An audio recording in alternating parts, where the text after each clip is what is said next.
I'm going to take the pieces of vegetable and the broth. Okay, and I'm going to make that ajiaco I told you about. We use the broth and we use the veggies.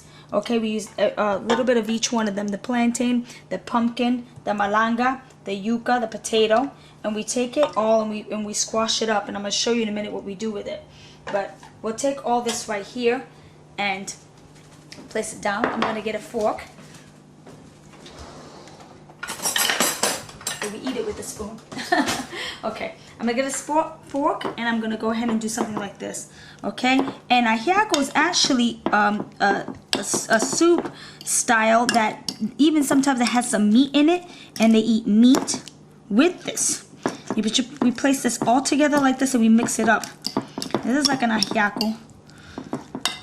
So what we do to it, it's like a medley of all the vegetables with the soup and the noodles. Then we cut a piece of lime and we place it in here and we eat it, and it's absolutely delicious. On behalf of Vesper Village, thanks for watching.